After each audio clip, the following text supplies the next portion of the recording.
बसंता अपनी 8 साल की बेटी पिंकी के साथ रहती थी। पिंकी अपाहिज थी। घर चलाने के लिए बसंता घर में मिट्टी के बर्तन बनाया करती थी। दिवाली आने वाली थी, इसलिए बसंता मिट्टी से दिए बनाकर बेचा करती थी। एक दिन बसंता थकी हारी घर लौटती है। आज भी कोई दिया नहीं बिका, ऐसे कैसे घर चलेगा। माँ, उदास मत होइए, आज नहीं तो कल हमारे दिए जरूर बिकेंगे। अच्छा माँ, एक बात बोलूं? हाँ मेरी बच्ची बोलो। मैं सोच रही थी कि क्यों ना हम दिए के साथ साथ पटाखे भी बेचें। क्या पता पटाखे के साथ साथ दिए भी बिक जाए हमारे। बात तो तुम बिल्कुल सही बोल रही हो, पर मैं तुम्हें इस हालत में अपने साथ नहीं ले जा सकती। माँ, मैं घर में बैठी बैठी बोर हो जाती हूँ, आपके साथ जाऊंगी तो मुझे अच्छा लगेगा। ठीक है, कल हम दोनों साथ में चलते हैं। सुबह होते ही दोनों साथ में पटाखे बेचने निकलते हैं। पटाखे ले लो, पटाखे ले लो, पटाखे ले लो। तभी एक आदमी उनके पास आता है। ये भी कोई पटाखे होते हैं? ये सब कचरा है, कचरा। इन्हें तो किसी कचरे में जाकर फेंक दो। ऐसे पटाखे जलाने से कहीं हमारे बच्चों को कुछ नुकसान पहुंचा तो नहीं, मुझे नहीं चाहिए। फिर वो आदमी वहाँ से चला जाता है। फिर दोनों एक कपड़े की दुकान पर जाते हैं। बाबूजी, पटाखे ले लीजिए अपने बच्चों के लिए। हुडी बाबा, चल चल निकल यहाँ से, पता नहीं कहाँ से आ जाते हैं। अरे इन्हें यहाँ से कोई निकालो। हुडी दादा। दुकानदार दोनों को धक्का देकर दुकान से बाहर निकाल देता है।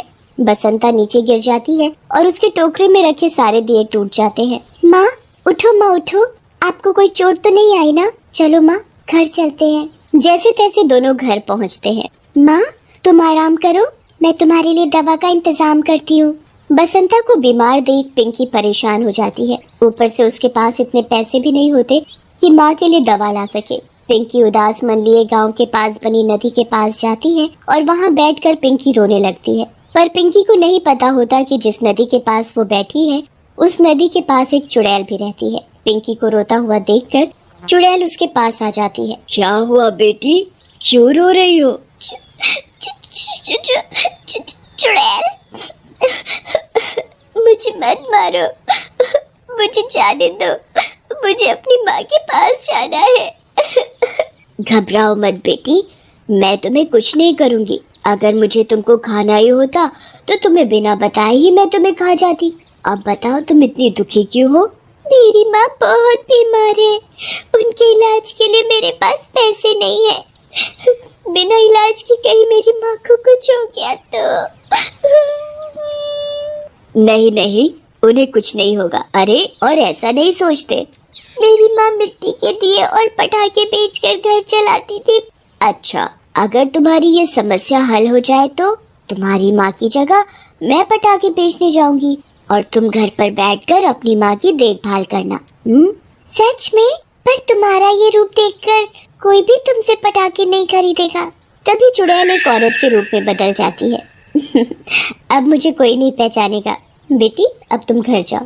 फिर क्या था, पिंकी हंसी खुशी घर चली जाती है और चुड़ैल सिर पर टोकरा रखकर गांव में पटाखे बेचने जाती है। पटाखे ले लो, दिए ले लो। तभी चुड़ैल के पास एक बच्चा आता है। पटाखे वाली आंटी, क्या आप मुझे पटाखे दोगी? हाँ बच्चे, बताओ कौन सा पटाखा दूं?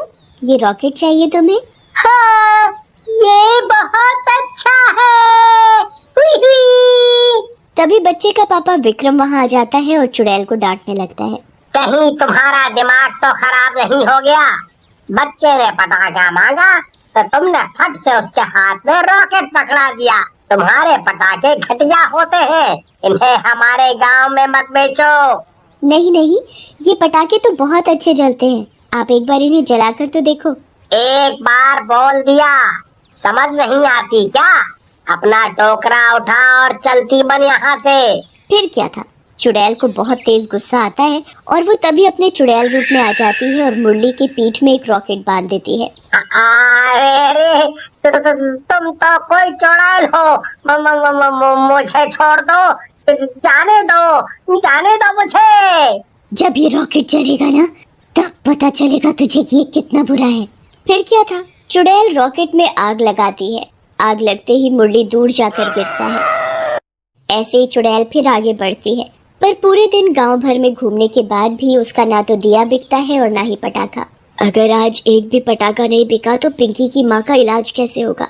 चुड़ैल सोच में पड़ जाती है, क्यों ना मैं बाजार में जाकर बेचूं इन्हें।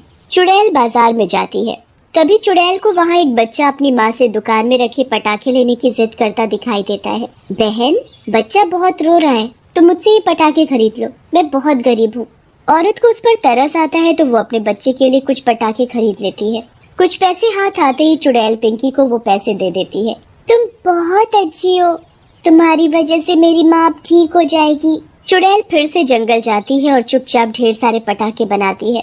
अगले दिन सभी पटाखों को टोकरे में भरकर जगह जगह बेचती है। थोड़ी ही देर में चुड़ैल का पूरा टोकरा खाली हो जाता है। चुड़ैल के पटाखों की बात धीरे धीरे सभी पटाखों की दुकानों तक पहुंच जाती है। अरे भाई, तुमने भी वही सुना क्या जो मैंने भी सुना? तुम शायद उस पटाखे वाली की बात कर रहे हो। हाँ, वही। सभी लोग उसी से ही पटाखे खरीद रहे हैं। ऐसे तो हमारा दिवाला ही निकल जाएगा। तभी वहाँ विमल आ जाता है। अरे भाइयों, वो जो पटाखे वाली है ना, वो कोई साधारण औरत नहीं है, वो तो कोई चुड़ैल है, चुड़ैल। चुड़ैल। लगता है तुमने कोई नशा वशा किया हुआ है। अरे कोई चुड़ैल वुड़ैल नहीं होती। मैं सच बोल रहा हूँ, मेरा यकीन करो तुम। मैंने उसे देखा है। देखो उसने मेरा क्या हाल बना दिया, मुझे रॉकेट में बांध कर उड़ा दिया। छुप कर देखना पड़ेगा कि वो कहाँ से आती है और इतने सारे पटाखे कहाँ से लाती है। सभी मिलकर उस पटाखे वाली को ढूंढकर उसका पीछा करते हैं। जंगल में उसे जादू से ढेर सारे पटाखे बनाते हुए सब देख लेते हैं। अच्छा, तो ये बात है विमल भाई, जो तुमने बोला था बिल्कुल सही बोला था। ये तो सच में चुड़ैल निकली। ये तो अपने जादू से पटाखे बनाकर बेचती है, पर ये ऐसा क्यों कर रही है? वो भी मुझे पता है। वो जो बसंता है ना, ये उनके लिए सब कर रही है। अच्छा, ये सब उसका करा धरा है। भाइयों, वो हम सबसे बदला ले रही है, क्योंकि हम उसके पटाखे और दिए बिकने नहीं देते ना, इसलिए उसने इस चुड़ैल को अपने घर पनाह दे रखी है। चलो भाइयों, आज उस बसंता की खैर नहीं, सभी को चुड़ैल के बारे में बताते हैं, हैं? फिर सभी लोग गांव में जाकर सबको चुड़ैल के बारे में बता देते हैं। अच्छा, तभी मैं कहूँ कि उसके पटाखे कुछ अजीब ही हैं। अरे, इसका मतलब हमारे गांव पर चुड़ैल का साया है। ऐसे तो वो एक एक करके हम लोगों को खा भी सकती है। नहीं नहीं, ऐसा नहीं होगा। चलो भाइयों सब, आज हम उस चुड़ैल को मार डालेंगे। फिर क्या था, पूरा गांव हाथ में मशाल लिए बसंता के घर पहुंच जाता है। बसंता, ओ बसंता, बाहर निकल। बीमार हालत में ढीली सी बसंता और पिंकी घर से बाहर आते हैं। क्या हुआ भाइयों, इतनी भीड़ क्यों लगा रखी है? क्या बात है? अरे, इन्हें उस चुड़ैल के बारे में सब पता चल गया। उस चुड़ैल को आज हम मार डालेंगे। भाइयों, ऐसा करते हैं, इस घर में ही आग लगा देते हैं, चुड़ैल खुद ब खुद जलकर मर जाएगी। नहीं नहीं, मेरा घर मत जलाओ, वो चुड़ैल तो बहुत अच्छी है। तभी वहाँ चुड़ैल भी आ जाती है। ये वही चुड़ैल है, मारो उसे। रुको, अगर किसी ने भी इन्हें या इनके घर को नुकसान पहुँचाया तो मैं जरूर तुम्हें खा जाऊंगी। और मैंने कभी भी किसी को कोई नुकसान नहीं पहुँचाया, मैंने सिर्फ इन दोनों की मदद की है।